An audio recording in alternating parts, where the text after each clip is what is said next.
Vem Jesus, vem Jesus, Maranata, ora vem Senhor Jesus. Pai amado, nós te agradecemos por esse momento presente em que estamos reunidos aqui para glorificarmos, exaltarmos o teu santo e bendito nome. E te agradecemos, Pai amado, como igreja do Senhor, estarmos reunidos aqui neste lugar, neste templo, para glorificarmos o teu nome e aprendermos do Senhor. Temos o nosso coração cheio de gratidão diante do Senhor, porque entendemos que é o Senhor que guarda o nosso levantar, o nosso deitar, nos dá todos os dias o pão de cada dia e tem nos abençoado com saúde, tem abençoado a nossa família, o nosso trabalho. Que o Senhor nos conceda mordomia para administrarmos tudo aquilo que o Senhor coloca diante de cada um de nós, para que o teu nome seja glorificado. Louvado seja o teu nome, porque é o Senhor que nos sustenta e é o Senhor que é o nosso, que é o guarda de Israel. É o Senhor que nos guarda.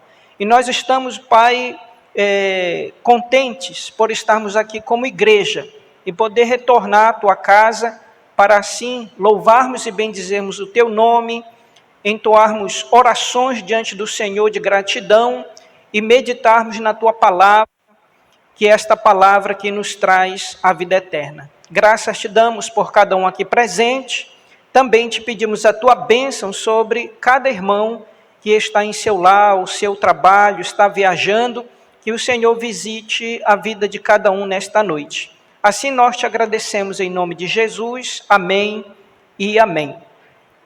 Irmãos, vamos abrir as nossas Bíblias em 1 Pedro 2:9. Mas nós vamos estar lendo do verso 1 até o verso 10. O tema na minha Bíblia: os crentes são a casa espiritual edificada em Cristo. Esse é o tema na minha Bíblia.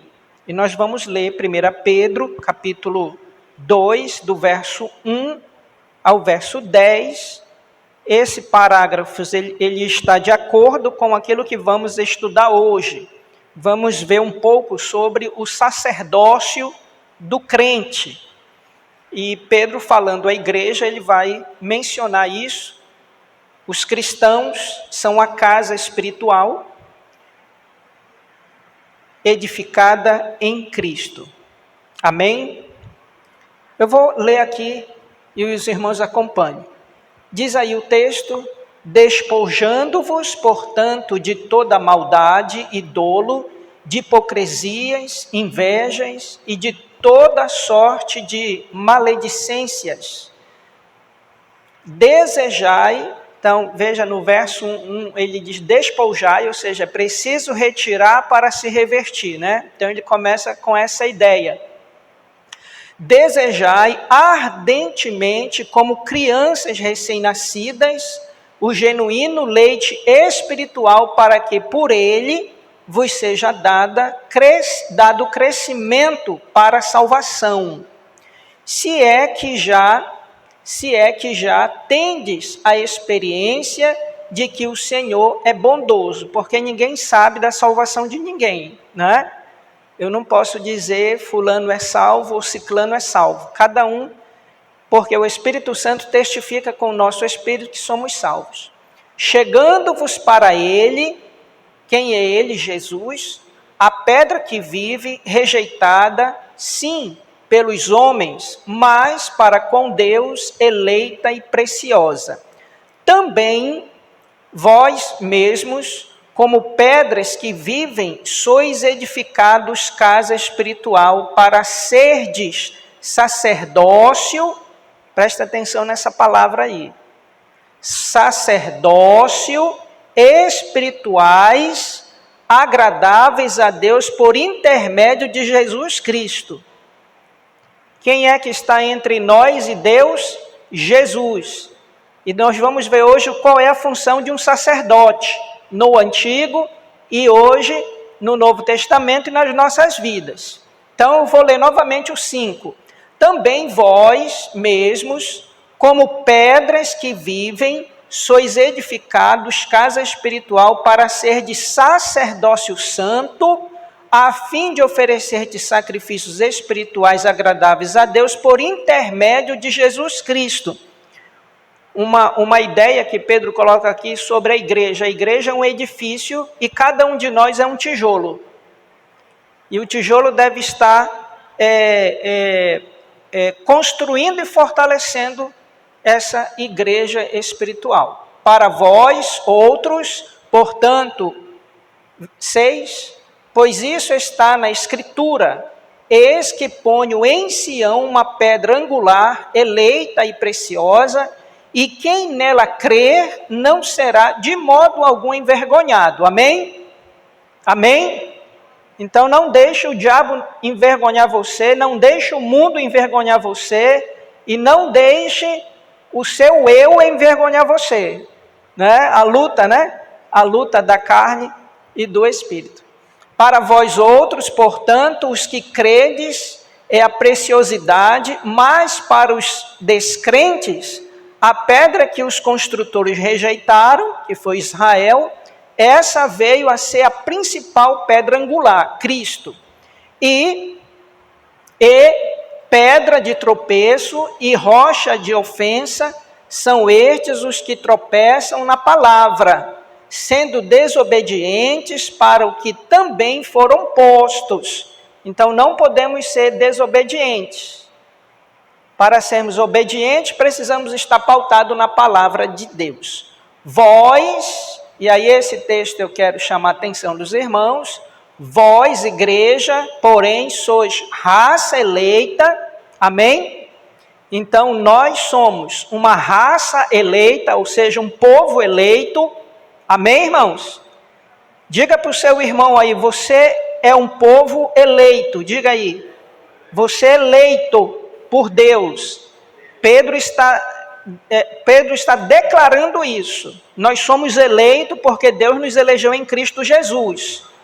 Vós, porém, sois raça eleita, sacerdócio real, porque nós servimos o Rei dos Reis e Senhor dos Senhores, nação santa, porque vamos herdar o reino dos céus, povo de propriedade exclusiva de Deus. Você não... quando alguém disser, não, você pertence a mim, não, eu pertenço a Deus. Então, olha o que Pedro está dizendo aí. Povo de propriedade exclusiva de Deus. Nós vamos morar com Ele. Esse é o desejo de Deus. A fim de proclamarmos as virtudes daquele que vos chamou das trevas para a maravilhosa luz. Qual é a finalidade desse sacerdócio? Olha lá, sacerdócio real. Qual é a função desse sacerdócio, pastor? Diz Pedro, a fim de proclamardes as virtudes daquele que vos chamou das trevas para a maravilhosa luz. Quem foi que nos chamou das trevas? Deus, na pessoa de Cristo, Jesus, e o Espírito Santo nos convenceu que o nosso caminho era errado e Ele nos trouxe para a sua maravilhosa luz. Eu me converti com 18 anos. Você lembra da sua vida pregressa? Não é bom nem lembrar, né? Então, essa vida nas trevas, na escuridão que nós vivíamos, nós não tínhamos noção de nada.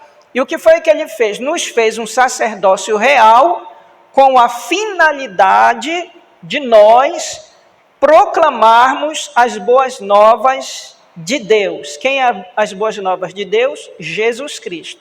Amém? Vós, sim, que antes não erais povo, mas agora sois povo de Deus, que não tinhais alcançado misericórdia, mas agora alcançaste misericórdia. Amém? Então alcançamos essa misericórdia em Cristo Jesus, o nosso Senhor. Então, esse texto está de acordo com aquilo que vamos falar nesta noite. Irmãos, vamos abrir nossas Bíblias em Josué, capítulo 21. E hoje nós vamos meditar sobre as cidades dos levitas. Quem são os levitas? E os levitas são sacerdócio no meio de Israel, e hoje nós vamos falar um pouquinho sobre isso e fazer algumas aplicações para a nossa vida.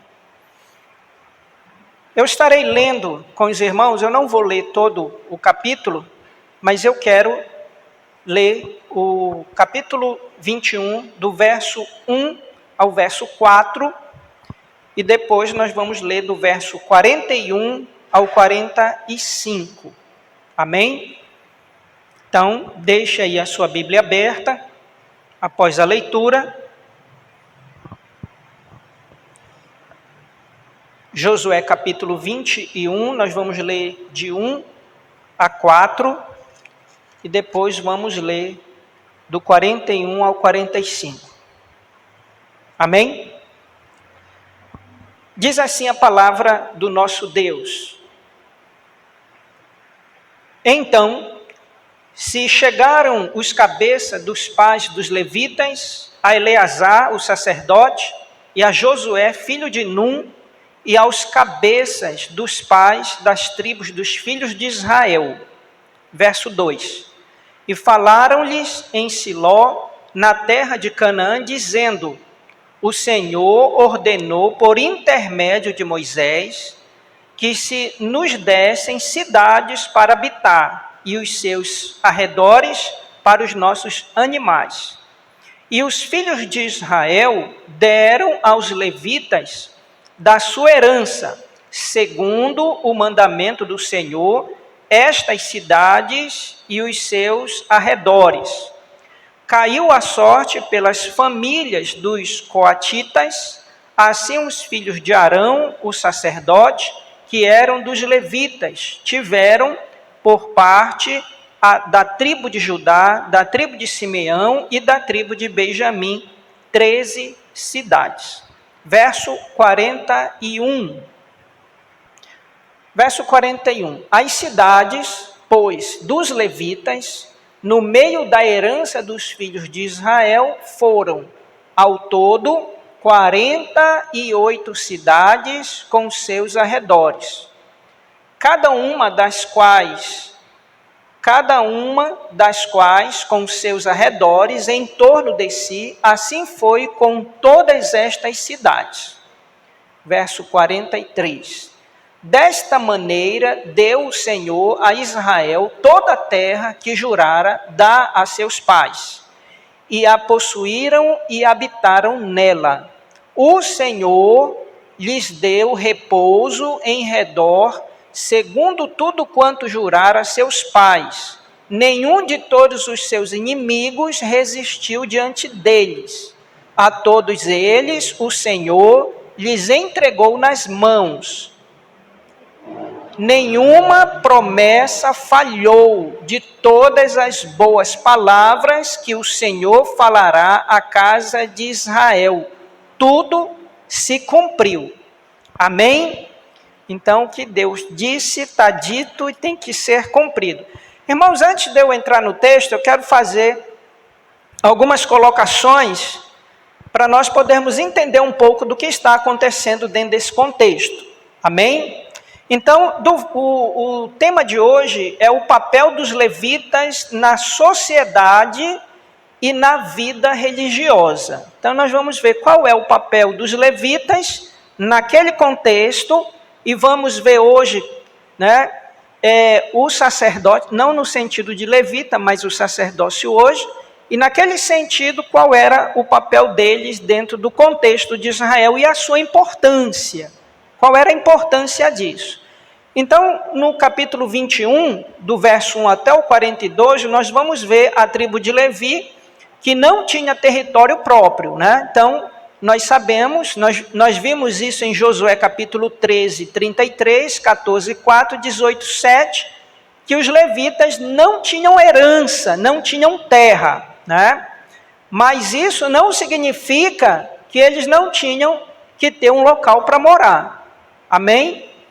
Mas os levitas receberam várias cidades, repartidas pelos territórios das outras tribos de Israel, como vimos a partir do verso 4 até o verso 40 e até o 41, vai ser a divisão dessas terras, dessas 48 cidades, nos territórios dos filhos de Jacó, e aonde os levitas vão estar distribuídos em todo o território. Então, eles não ficaram só em um local. E vamos ver o porquê disso.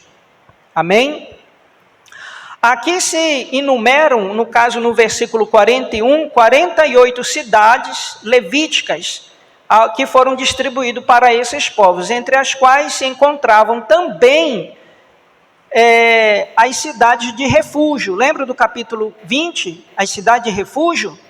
Se uma pessoa ela matasse alguém que não fosse intencional, mas um acidente, né, de percurso, nós vimos também na quarta-feira passada, por exemplo, se de repente a pessoa está trabalhando, caiu uma pedra em cima de uma pessoa, ou eles estão talvez brincando, empurra alguém, nós vimos isso no texto, né, e alguém cai e morre, né, então, de maneira acidental, essa pessoa, ela ia para a cidade dos refúgios, e essa cidade de refúgios são as cidades que estão entre essas 48. 3 de um lado do Jordão e 3 do outro lado do Jordão, porque assim elas deveriam estar bem localizadas para que houvesse o melhor acesso para essas pessoas. E aí elas iam esperar um julgamento, ok? Nós vamos ver também no verso 4 sobre a divisão dos levitas e os familiares do coatitas. Quem são esses coatitas? Eles são os levitas aqui nesse contexto. Arão já morreu, né? Não temos mais Arão no contexto, então esses coatitas, eles vão receber essas cidades, e eles no momento são os levitas. E o mais importante aqui para nós entendermos esse contexto é o tipo de governo que estava em Israel. Então, hoje o nosso atual governo é uma democracia, né? Uma democracia, né? A nossa democracia só é no dia da eleição, né? E depois daí não tem mais democracia. Mas nós somos uma democracia. Por exemplo, a igreja aqui, o governo da igreja é uma democracia. Tudo que nós decidimos é em assembleia. E quem decide é o povo, né? Quando eu converso com alguns pastores de outras denominações, que somos amigos e nos conhecemos, e eu falo do governo da Igreja Batista, eles ficam muito admirados, eles gostam, porém, eles acham impossível ter isso no meio deles, né? Porque no meio batista, quem manda é o povo. Então, hoje nós temos uma democracia, o povo manda. No tempo dos levitas, era uma teocracia, Deus que manda. Amém? Então, a diferença é que Deus determinava tudo. Por exemplo, o livro de Números, nós vamos ver que no livro de Números tem todos o tipo de lei que Deus determinou para o povo e tinha que ser cumprida. Amém? E Deus levantava a pessoa no meio de Israel, como nós vamos ver a partir de Josué, o livro dos Juízes. Eu não sei quantos irmãos já leram o livro dos Juízes, aonde Deus vai levantar 13 juízes no meio de Israel. E todos os 13 juízes deram com burro na água. Ou seja, pecaram diante de Deus, não cumpriram o seu papel. É muito interessante o livro dos Juízes. Então, o que acontece aqui, irmãos? Nós vivemos hoje uma democracia. Naquele tempo era uma teocracia, quem mandava era Deus, e Deus instituía as leis civis e leis religiosas. Então, quando o povo obedecia, o povo era abençoado. Quando o povo pecava, ele recebia o castigo. Não era assim? Lembram de Acã, né? Que roubou, levou para o seu... Né? Então, ele foi punido. Então, toda a nação de Israel era punida quando pecava. Isso aqui, por que eu estou falando isso? Porque isso aqui é muito importante para nós entendermos. Hoje, muitas pessoas querem implantar, né, dentro das igrejas. Graças a Deus esse processo já passou, né, que foi do movimento gospel, né, de dizer para os músicos, dizendo que os músicos eram levitas, né? Enfim, começaram a tentar implantar isso dentro do contexto, mas quando nós vamos olhar, o contexto da época era completamente diferente. Hoje, o nosso governo, ele é uma democracia. Os levitas ajudavam, qual era a função dos levitas? Eles ajudavam os sacerdotes nos serviços no tabernáculo. Então, nós vamos ver aqui, o tabernáculo, ele foi instituído depois que o povo sai do Egito. O que era o tabernáculo? Era aquela tenda que era armada quando o povo parava. Tinha o pátio, o santo lugar e o santo dos santos. Lembram? Então, os levitas trabalhavam dentro desse contexto, era o serviço deles. E depois, já em Crônicas, nós vamos ler esse texto, nós vamos ver a instituição do templo. Amém? Então, hoje aqui, isso aqui é um templo. Então, hoje, a igreja, corpo de Cristo, veio ao templo para se reunir, para louvar, engrandecer o nome do Senhor, orar, vir com um coração cheio de gratidão a Deus, né? Hoje, a ideia de ir ao templo, ela é completamente errada, contrária daquilo que nós vemos aqui. Hoje as pessoas vão ao templo para receber e não para dar, né? Então vai atrás da bênção, vai atrás da cura, vai atrás de ir no culto e depois do culto sentir alguma coisa, como se fosse um energético espiritual, né? E etc. E nós vamos ver que no culto, naquele contexto, o intuito, a intenção era agradecimento. Agradecer, remissão de pecado e agradecer a Deus. Então, eu quero ler esses dois textos com os irmãos, se o Mateus puder colocar, Números, capítulo 3, do verso 5 ao verso 13, aonde vai falar sobre o tabernáculo. E eu quero ler sobre o tabernáculo e depois sobre o templo, para nós termos uma ideia do que está acontecendo, para fazermos a aplicação correta. Números 3, de 5 a verso 13.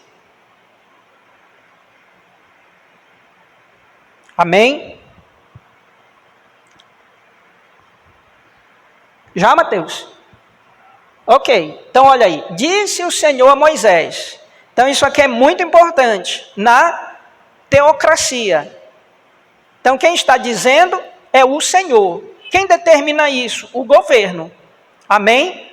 Então, disse o Senhor a Moisés. Moisés era quem? Era um líder que Deus levantou para estar diante do povo. Faze chegar a tribo de Levi e põe-na diante de Arão, Arão não estava vivo aí, o sacerdote, para que o sirvam. Então, olha a função dos levitas, ditado por Deus, era para eles servirem Arão, que era o sacerdote. Amém?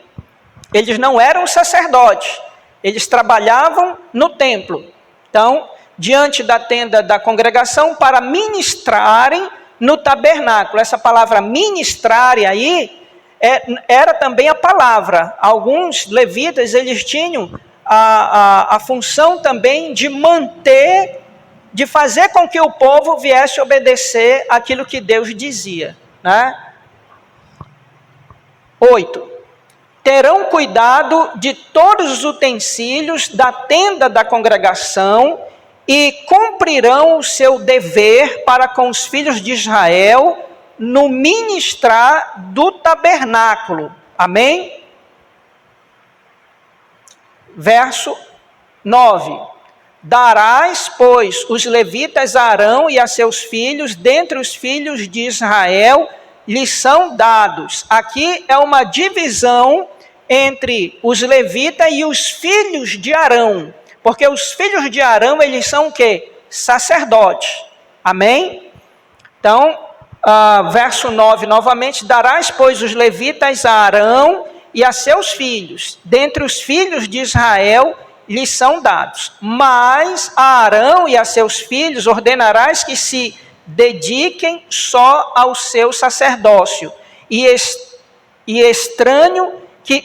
o estranho que se aproximar morrerá. Por que morrerá? Morrerá porque ele não foi, Deus não determinou ele para trabalhar no templo e nem a arca, né? Questão dos utensílios. Era papel dos levitas. Novamente, disse o Senhor a Moisés: eis que tenho eu tomado os levitas do meio dos filhos de Israel, em lugar de todo primogênito que abre a madre entre os filhos de Israel, e os levitas serão meus. Isso aqui é muito interessante. Por que são meus? Porque todo primogênito é meu, desde o dia em que feri a todo primogênito na terra do Egito. Consagrarei para mim todo primogênito em Israel, desde o homem até o animal, serão meus. Eu sou o Senhor. Então aqui está a determinação de Deus sobre o trabalho dos levitas no tabernáculo. Agora, eu quero ver Crônicas, 2 Crônicas 8:14, do 14 ao 16. E nós vamos ver o fim do tabernáculo e agora o início do templo. 2 Crônicas 8:14 a 16. Ok. Também, segundo a ordem de Davi, agora é a época dos reis, né? Então, Davi aqui é uma monarquia, né? Na questão agora não é mais aquela questão da teocracia, agora é a monarquia, aqui o governo. Também, segundo a ordem de Davi, seu pai, dispôs os turnos dos sacerdotes nos seus ministérios, como também os dos levitas para os seus cargos, para louvarem a Deus e servirem diante dos sacerdotes, segundo o dever de cada dia, e os porteiros pelos seus turnos a cada porta, porque tal era a ordem de Davi, o homem de Deus. Não se desviaram do que ordenara o rei aos sacerdotes e levitas, em coisa nenhuma, nem acerca dos tesouros. Verso 16. Assim se executou toda a obra de Salomão, desde o dia da fundação da casa do Senhor, o templo, até se acabar. E assim se concluiu a casa do Senhor. Amém? Então, feito por Salomão. Então, nós vimos aqui o final do tabernáculo e agora o início do templo e continua os sacerdotes nesse contexto. Qual era o serviço agora do sacerdote? Nós vimos aí dos levitas, né? Os levitas deveriam auxiliar o sacerdote. Qual era a função do sacerdote? No Antigo Testamento, eram os descendentes de Arão, separado para servir como oficiante no culto realizado primeiramente no tabernáculo e depois no templo, como acabamos de ver. O sacerdote era mediador. Isso aqui é muito interessante. Era mediador. A função é reconciliar partes entre Deus e o povo através de sacrifício e oração em seu favor. Então, qual era a função do sacerdote como mediador? O povo ia até ele e ele oferecia orações, sacrifícios, remissão de pecado, e Deus se agradava daquele holocausto, e assim aqueles povos eles iam novamente para suas casas. Tudo isso em Siló, né? Nessa região onde eles estão aqui. Um fato bem conhecido dos irmãos é dos casos bem conhecidos, é o de Ana. Lembram de Ana? quando Ana, uma vez ao ano, foi com seu esposo ao templo, né, onde estava quem ali como sacerdote? Eli, e ali ela faz aquela oração pedindo um filho. E Deus deu quem a ela? Samuel. Né? Um outro episódio, já no tempo de Jesus, quando ele tinha 12 anos, seus pais foram ao templo em Jerusalém já, né? E Jesus ficou por lá, né? Ficou no templo. E depois de um dia de viagem, eles tiveram que voltar para buscar Jesus. Aonde Jesus estava? No templo, feito por Salomão. Então, o sacerdote, ele era mediador. E hoje, Cristo é o mediador na nova aliança. Não é uma nova aliança, é a mesma aliança. Ou seja, a aliança que Deus tem com Abraão, Isaque e Jacó, ela continua no segundo propósito da aliança. É a mesma aliança, o mesmo povo, o mesmo propósito, a mesma ideia que Deus tinha, ele coloca também hoje no Novo Testamento para a igreja. Então, Cristo é o nosso mediador na nova aliança, através de quem Deus e as pessoas são reconciliados. Lembro de Romanos, que Deus deu à igreja o ministério da reconciliação? Agora aqui nós precisamos entender, Cristo é o mediador da nova aliança. Como é que Jesus faz isso? Através da cruz. Então, Hebreus vai dizer que somente através do sangue de Cristo nós temos acesso à sala do trono. Amém? Então, hoje você não precisa de um mediador humano, de um sacerdote. Seja, eu não sei aqui, eu não tive ainda essa experiência aqui, mas em breve eu tive experiência nesse sentido, de que as pessoas só funcionavam se fosse a oração do pastor. Eu não sei se tem isso por aqui. Mas lá só funcionava se fosse a oração do pastor. Uma vez me chamaram para orar por um senhor, seu Pantoja, né? Que ele caiu da escada. E fui lá, conversei bastante com ele. E aí eu orei por ele, perguntei o que era que ele queria, de Deus na vida dele, né? Nós evangelizamos e eu orei. Depois que eu terminei de orar, aí ele meteu a mão no bolso para me pagar. Né? Ele disse, não pastor, eu preciso lhe pagar. Eu disse, mas o senhor vai pagar o quê? Ele disse, não, eu vou pagar pela oração. Eu disse, não, o senhor não precisa pagar pela oração. De graça recebeste, de graça dai. Aí depois eu fiquei curioso, eu perguntei, mas o senhor costuma pagar? Ele disse, costumo pagar. Mas por que ele paga? Porque quem vai lá recebe, né? Não ensina. Então, uma outra vez, lá nessa região, o pastor ele fica muito próximo a um guru. Né? Então, tinha um casal que colocou um comércio e chamou o pastor para um aconselhamento, e terminou o aconselhamento. Estava com a Cléia nesse dia. E a pessoa disse assim, pastor, ore pelo comércio. Eu disse, tá bom, então vamos orar na sala, né? Ela disse, não, pastor, vamos orar lá no comércio, lá dentro do comércio, né? E aí eu fui, né? E eu disse, tu quer que eu ore em todo o comércio ou só uma parte? Porque essa parte aqui está meio difícil de orar por ela, que era a parte da bebida, né? Tinha uma parede assim que era só bebida. Aí ela achou graça, né? E aí eu orei. Então, a própria pessoa, ela pode orar pelo seu estabelecimento, ela pode orar pela sua família, ela pode orar por si mesmo, né? Ela pode orar, enfim, ela é um sacerdote, né? Agora, quem é o mediador? É Jesus. Então eu oro em nome de Jesus. O catolicismo colocou Maria no meio da Trindade, né? Então, é o homem, Maria, Jesus e Deus. Então Maria, ela intercede a Jesus por você. Então é um mediador, não existe mais ser mediador. Essa é uma ideia que o catolicismo pegou lá do Antigo Testamento para aplicar no Novo Testamento, só que não cabe, é forçar a barra. Hoje, por exemplo, em alguns segmentos religiosos, algumas igrejas, é o pastor. Né? O pastor, eles fazem 1001 coisa para tentar suprir essa necessidade do seu auditório. Então, eles fazem, enfim, fazem muita coisa, né?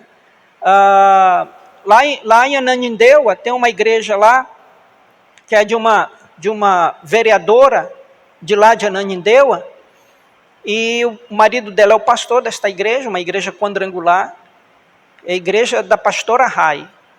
E como eles estavam perdendo adeptos, né, eles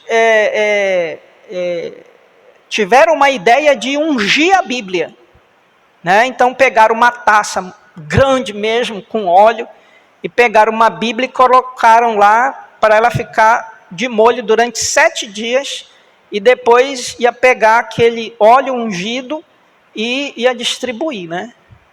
E aí muita gente saiu. Eu sei que lá na igreja onde eu estava frequentando, foi uma turma, né, para lá, porque disseram, não, essa daí a gente não aceita, foi heresia demais, né?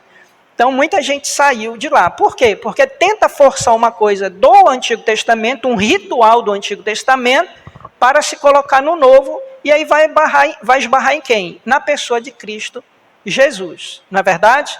Então nós vamos ver muito dessas coisas. Por exemplo, o próprio óleo, né? Vocês sabem quem inventou o óleo ungido? Foi a Universal. Né? A Universal inventou o óleo ungido. Inclusive, teve uma que não pegou essa, que era o perfume ungido, né? Mas o óleo ungido foi eles que inventaram isso e lastrou assim no meio do neo e do pentecostalismo e do neopentecostalismo. Hoje já tem até o ultrapentecostal, né? Já são outras denominações que surgiram. E pegou no meio do povo crente, né? Tem gente que crê mais no óleo do que na Bíblia, né? Então, são coisas que não cabem mais na segunda aliança, ok? No Novo Testamento, todos os cristãos são sacerdotes. Então, eu sou um sacerdote e você é um sacerdote. As irmãs são sacerdotisas, sacerdotes também. Amém? Então, hoje não há o homem, né, não tem, quebrou esse paradigma.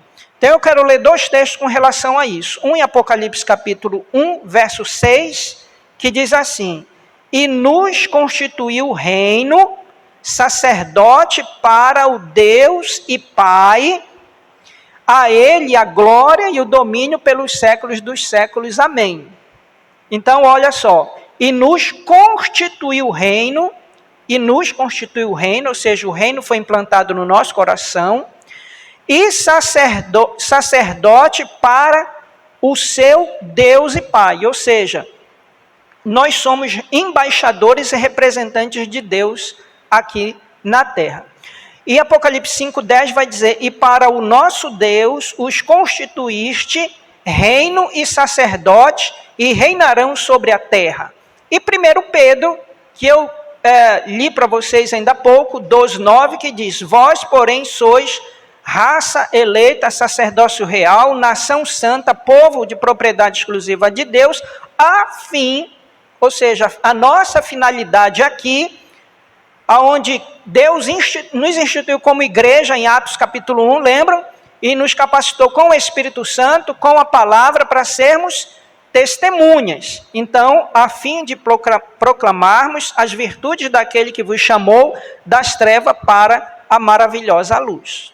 Amém? Então, nós somos sacerdotes de Deus.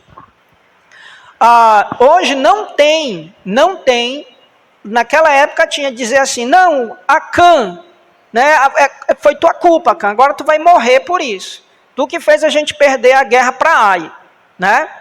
Lembram? Então, hoje não tem, eu não posso dizer assim, não, a minha vida está assim por causa do irmão Sidney. Não, minha vida cristã está assim por causa do irmão Jonathan, por causa do irmão Ferreira. Não. A minha vida está assim porque eu estou sendo um péssimo sacerdote com relação à minha vida.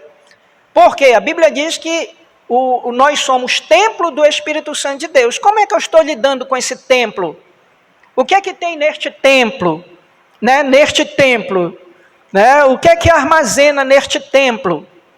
Então nós precisamos, como cristãos, de vez em quando fazer uma faxina nesse templo. tirar aquilo que não agrada a Deus, que profana o templo de Deus, né? E Efésios vai dizer, capítulo 4, 5, vai dizer que nós entristecemos o Espírito Santo. Quando é que nós entristecemos? Quando nós não estamos sendo sacerdotes. Não estamos entrando na sala do trono, não estamos lendo a palavra, não estamos meditando nela e etc., né? Comunicando. E agora vamos aqui para o texto.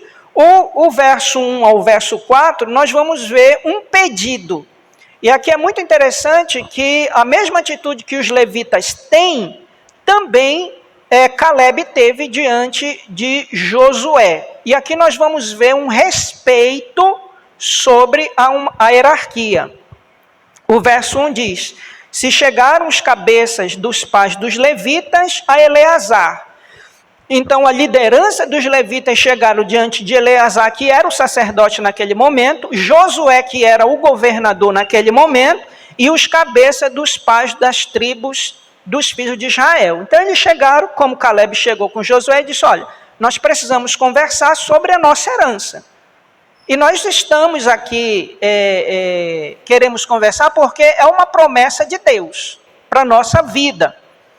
E falaram, verso 2, e falaram-lhes em Siló, ou seja, o povo de Israel passou muito tempo, e daqui, depois de Siló, se transformou em Jerusalém, né, que é a Jerusalém que nós conhecemos hoje, na terra de Canaã, dizendo, que foi que eles disseram? Olha, e é muito interessante isso aqui, nós precisamos orar. Você já orou com a Bíblia aberta? Você já fez essa experiência de orar com a Bíblia aberta?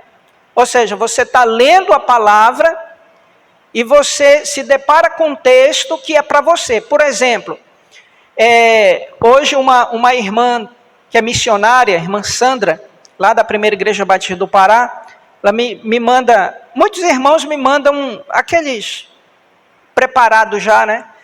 E veio a 2 Pedro, né? Vai falar: lançai sobre Cristo toda a vossa ansiedade, e Filipenses 4, 6. E aí eu coloquei lá Mateus capítulo 6, onde vai dizer sobre a solicitude da vida, para a gente não estar correndo atrás de determinadas coisas que Deus nos dá todos os dias como pão de cada dia. E naquele momento ali, eu coloquei, naquele texto lá diz que colocai Deus em primeiro lugar e todas as coisas nos serão acrescentadas. Nós precisamos orar em cima desse texto. Primeiro, Senhor, remove do meu coração toda ansiedade. Me ensina, Senhor, a depender de Ti. Como diz a Tua palavra, me ensina a Te colocar todos os dias com primazia na minha vida. Amém? Então, o que é que você está orando? Você está orando a Deus, e o Espírito Santo não é o nosso ajudador? Então, ele vai nos auxiliar naquilo que nós estamos precisando. Então, é orar com a Bíblia aberta. Então, nesse momento aqui, os levitas, eles estão solicitando com a Bíblia aberta. Quando ele diz no verso 2, o Senhor ordenou por intermédio de Moisés que se nos dessem cidades para habitar e os seus arredores para os nossos animais. Então, eles estão... não é reivindicar, né? Não é também aquela ideia de aquilo que foi perdido, a restituição. Não foi perdido nada aqui. Aqui é o cumprimento das bênçãos. Então, eles estão pedindo aquilo que Deus deu para eles morarem juntamente com os seus animais, com as suas famílias. Verso 3. E os filhos de Israel deram aos levitas da sua herança, ou seja, não houve aqui uma discussão. Não houve uma discussão. Não houve aqui, não, pera lá, vamos conversar. Não. Ou seja, Deus disse, então precisa ser cumprido. Por isso que na igreja, tem muitas igrejas que não pregam determinados temas. Como, por exemplo, adultério, fornicação, né? Infidelidade. Por quê? Porque muitas vezes o pastor, ele se prive desses temas, porque o auditório dele não permite. Porque se ele fizer isso, o auditório faz uma retaliação, né? E nesse contexto aqui, Não tinha isso. O que, por exemplo, no caso aqui dos homicidas involuntários, eles iam para as cidades dos levitas e eles ficavam sob a proteção desses sacerdotes até o julgamento. Eles julgavam segundo o quê? Segundo a lei, segundo a palavra de Deus. Como nós devemos julgar hoje? Segundo a palavra de Deus. Se você pegar o decálogo lá, os 10 mandamentos, 6 deles é sobre a conduta ética social. Por exemplo, não cobiçais a mulher do próximo, não cobiçais o carro, não cobiçais a casa, não cobiçais o trabalho, né? Então, aquela cobiça, o resultado dela é inveja. E a inveja vai gerar o quê? Né? Um confronto, um desejo pecaminoso para que o outro caia, para que eu me sinta feliz. Então, está lá. E quando isso surge no nosso coração, também nós devemos orar. Senhor, tira isso, porque eu não quero quebrar a lei do Senhor sobre a minha vida. Porque dos 10 mandamentos, 9 estão em vigor. 9 estão em vigor. Amém? Então, somente o do sábado que não, porque ele foi instituído naquele contexto, porque o povo trabalhava de sol a sol e não tinha um dia para descanso e nem para cultuar a Deus. Ok? Então, caiu a sorte pelas famílias dos coatitas. Assim, os filhos de Arão, o sacerdote, que eram dos levitas, vieram por parte da tribo de Judá. Lembra da tribo de Judá? Judá, nós vimos que de Judá, que é a maior tribo, que recebeu a maior parte de terra, é dela que sai o nome judeu. Amém? Então, hebreus, Israel e judeus. Então, deles saem os judeus. A tribo de Simeão, que era um também dos irmãos, e a tribo de Benjamim, que era filho de José. Então, 13 cidades. No meio deles, então, foram 13 famílias dos levitas. E eles ficaram espalhados nessas 48 cidades. Por que eles ficaram separados? Porque repousava sobre eles o quê?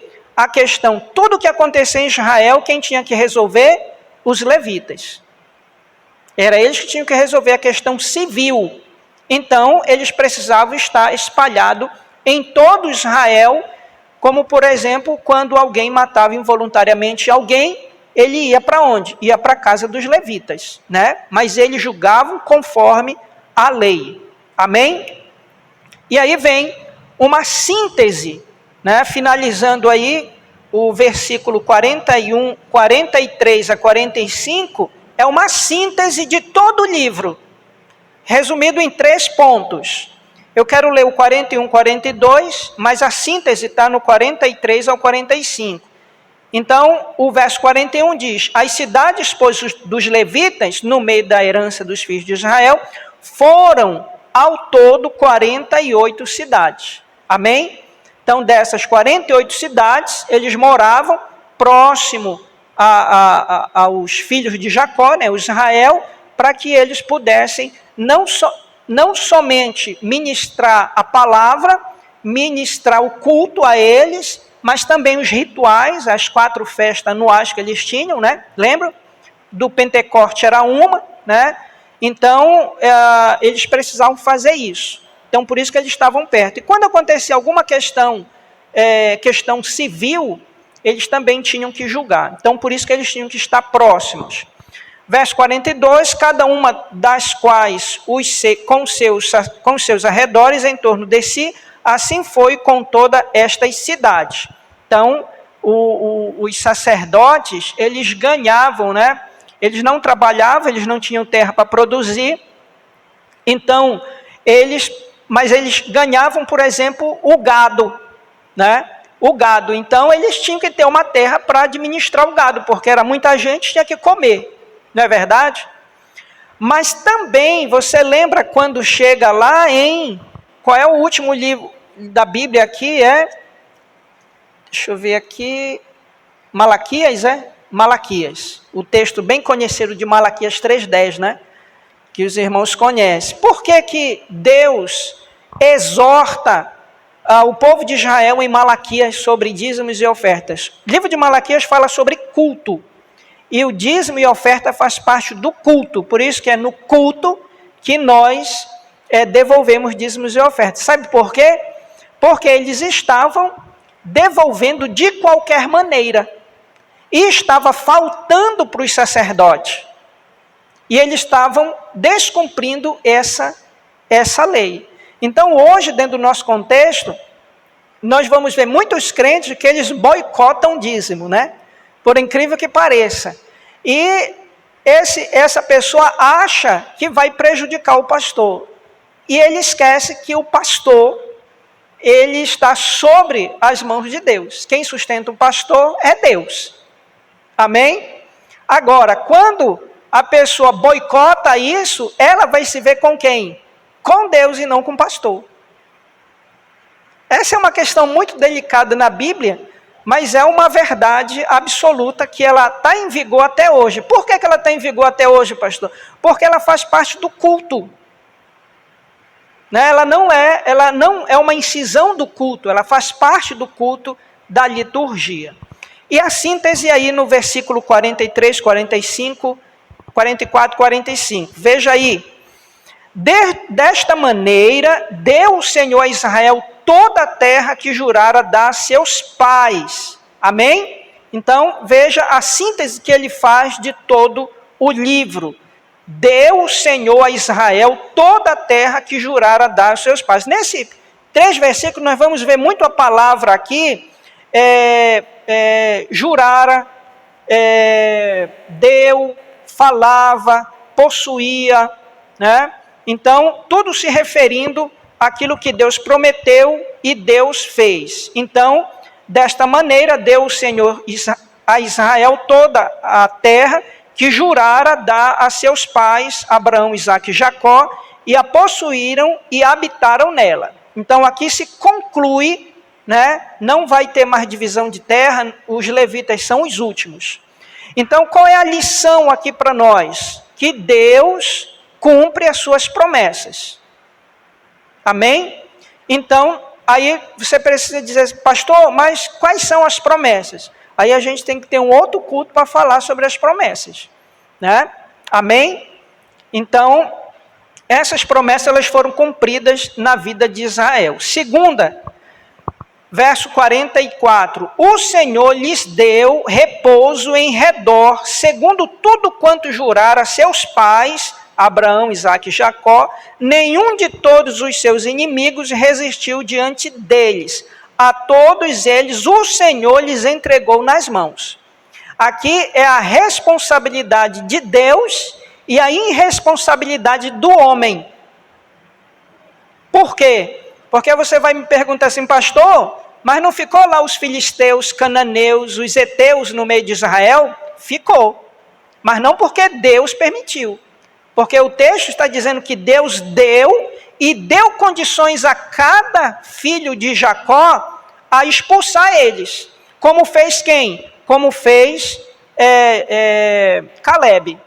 Caleb já com 85 anos fez isso. Amém? Aí por que aconteceu isso? Porque o povo se acomodou. Então, irmãos, a vida cristã ela é dinâmica, ela é uma dinâmica, ela não para. Nós não podemos deitar na rede e cantar no serviço do meu rei, sou feliz porque o diabo vem e nos traga, o mundo vem e nos traga, e as circunstâncias da vida vêm e nos traga. Nós precisamos todos os dias expulsar do nosso território aquilo que não agrada a Deus. Não podemos fazer, parece o povo de Israel. Então, olha aqui, o Senhor lhe deu repouso em redor. Por quê? Porque acabou as guerras e agora eles estão cada um na sua terra. E a todos eles o Senhor lhe entregou nas mãos. Então disse, olha, está aqui. Agora vocês têm que conquistar a terra. E eu estou com vocês. E a terceira e última lição, no verso 44, nenhuma promessa falhou de todas as boas palavras que o Senhor falará à casa de Israel, tudo se cumpriu. Então, nós precisamos manter a nossa esperança em Deus. Porque vai se cumprir, irmãos. ou vai se cumprir enquanto estivermos aqui, ou vai se cumprir na ressurreição nossa, se nós partirmos antes. Mas que vai se cumprir, vai se cumprir. Por quê? Porque Deus falou. Quer ver algumas coisas, para os irmãos não saírem daqui pensando em algumas promessas. Algumas promessas que Deus fez diária para nós, que nós precisamos todos os dias agradecer. Então, a primeira, Ele guarda o nosso levantar e o nosso deitar. Amém? O Salmo 121 vai dizer que Ele é o guarda de Israel. Então, Deus, Ele guarda o nosso deitar. Todas as noites, nós precisamos agradecer, um coração cheio de gratidão a Deus, pelo deitar e pelo levantar. Uma outra coisa, a saúde que você tem hoje, você acha que é mérito seu? Ou é Deus que está te dando? Por quê? Porque Ele cuida de nós. Ele nos dá saúde diária. Amém? E mesmo que a gente venha adoecer, Ele vai nos restabelecer. Uma outra coisa, Deus, Ele nos dá o sol e a lua todos os dias. Que Ele vai dizer, eu coloco sobre justos e injustos. Às vezes Ele dá demais, né? Como está essa época que está quente demais. Mas Ele nos dá todos os dias. Uma outra coisa que Deus nos dá todos os dias, o pão de cada dia. O pão de cada dia vos dá hoje. Então, todos os dias, a gente não tem um filé mignon. Então, tudo isso é o que, irmãos? É Deus cuidando de cada um de nós. Agora, o que é que Deus também pede de cada um de nós? Que nós venhamos ser mordomos. Quando ele diz lá, quando João diz que o diabo não vem somente para roubar, matar e destruir, mas eu vim para que tenhas vida e vida em abundância. Então a nossa vida em abundância, ela vai depender da nossa mordomia diante do Senhor. Não tenha dúvida. Pastor, eu não sei administrar. Ore a Deus. Não é promessa de Deus para nós sermos mordomos? Então ore. E a melhor maneira, o segredo é, saiba o que você ganha. A regra é a seguinte, o problema não é quanto você ganha, é o quanto você gasta. Então, se você tiver um controle do que você gasta mensalmente, você vai prosperar.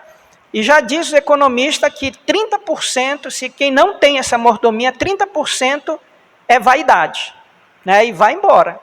E 30%, dependendo do que é gerado, é uma quantia regular, né? Amém, irmãos? Então, nós precisamos ser sacerdócios de Deus aqui na terra. Em tudo aquilo que Ele coloca sobre as nossas vidas, nós precisamos ter essa responsabilidade. Inclusive, com o nosso levantar, com o nosso deitar, porque Ele já nos abençoa. Amém? Então, tenha sua vida pautada na palavra, tenha sua vida pautada em um momento no seu HDL, né? O seu HDL é a hora, o dia e o local para você estar com Deus. Se você não tem isso, faça isso diariamente. Você é o sacerdócio, é você que vai entrar. Aliás, entrar não, você já está na presença de Deus, você só vai se conectar com Ele.